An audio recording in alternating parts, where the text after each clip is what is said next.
Hello students, welcome to Resolution Study Point. In today's lecture we are going to discuss some applications of mass spectroscopy. And in application we will discuss firstly fingerprint application of mass spectrum. Okay? तो fingerprint application क्या होगी mass spectrum की? भाई हम सब जानते हैं कि जैसे हम सबके अगर हम बात कर नॉर्मल सी बात करें कि अपने जो हाथ होते हैं सबके हैंड्स के अंदर 5 फिंगर हैं, ये सबके लिए कॉमन है, लेकिन किसी भी फिंगर का जो फिंगरप्रिंट है वो मैच नहीं होता।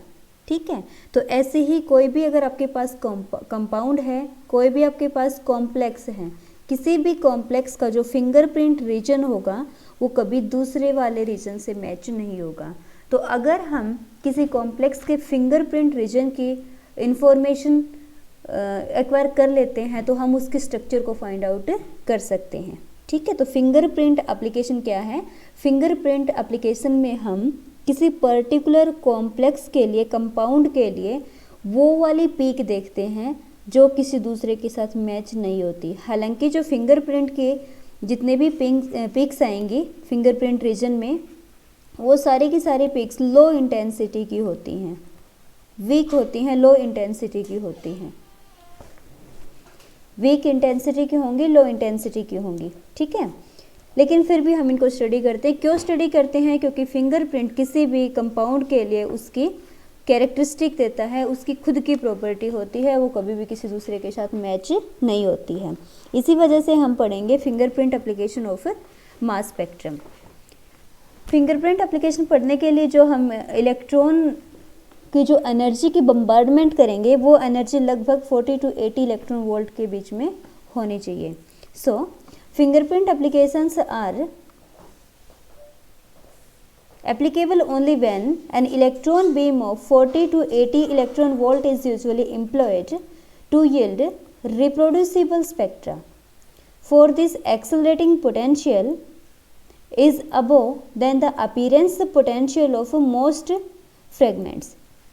देखो, जब हमने मास स्पेक्ट्रोमीटर के अंदर कौन कौन सी प्रोसेस होती हैं उस टाइम पे हमने अपीयरेंस पोटेंशियल के बारे में स्टडी की थी। हमने ये कहा था कि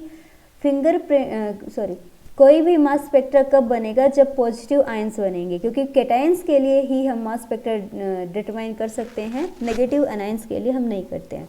तो कैटायंस कब बनेंगे? जब इलेक्ट्रॉन मॉलिक्यूल से बाहर निकल जाएगा। इलेक्ट्रॉन मॉलिक्यूल से बाहर कब निकलेगा? जब हम उसको एक एप्रिशिएबल अमाउंट में एनर्जी देंगे। तो वो एनर्जी लगभग 40 to 80 इलेक्ट्रॉन वोल्ट की रखेंगे। साथ में जो पोटेंशियल होगा जहाँ से हमने कैटायंस को जनरेट किया था उसको हमने क्या बोला था? Accelerating potential. तो एक्सेलरेटिंग पोटेंशियल की वैल्यू भी अपीयरेंस पोटेंशियल से ज़्यादा होनी चाहिए। Okay, next, for example in mass spectrum of ethanol there are a number of peaks. हमने मास स्पेक्ट्रा देखा इथेनॉल का। एग्जाम्पल के लिए मैं यहाँ पर बनाकर दिखा रही हूँ आपको। ये इथेनॉल का मास स्पेक्ट्रा है, इथेनॉल का मास स्पेक्ट्रा। इथेनॉल का फॉर्मूला क्या होगा? इथेनॉल का फॉर्मूला क्या होगा? CH3CH2OH।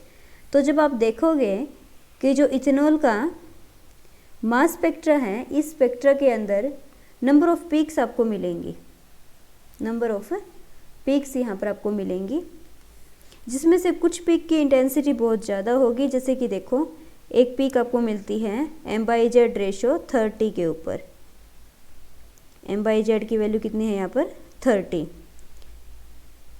ऐसे ही यहाँ पर बहुत सारी छोटी छोटी बिल्कुल लो इंटेंसिटी की पीक आपको मिलेंगी डिफरेंट M/Z वैल्यूज़ के लिए। जैसे यहाँ पर M/Z की वैल्यू 10 है, ये आपकी 20 है, 30 है, फिर आपका 40 है and 50 and so on. Okay, तो आप लोगों ने देखा कि यहाँ पर स्पेक्ट्रा के अंदर जो एक हाई इंटेंसिटी की पीक मिली है M/Z रेशो 30 के ऊपर, सॉरी ये 30 के ऊपर, इसके साथ साथ आपको लो इंटेंसिटी की पीक दिखाई दे रही हैं जिनकी इंटेंसिटी बहुत कम है।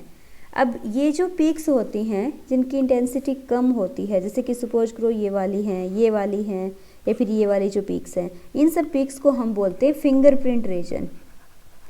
फिंगरप्रिंट रीजन लो इंटेंसिटी की पिक्स को हम क्या कहते हैं, fingerprint region.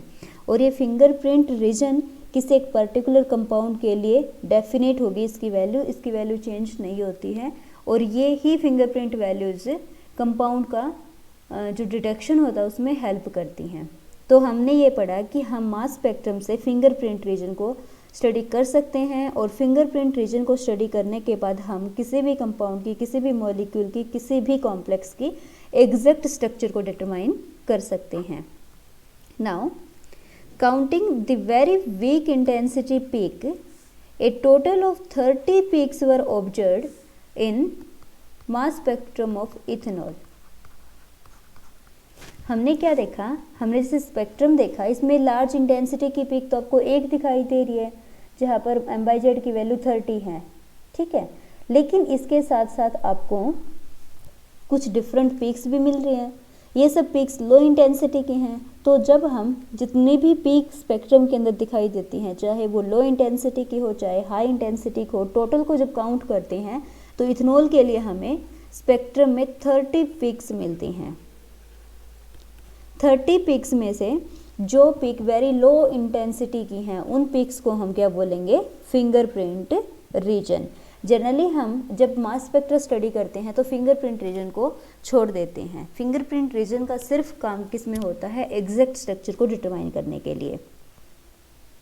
Now these peaks are valuable for the fingerprint application but generally are not accounted in the interpretation of the spectrum.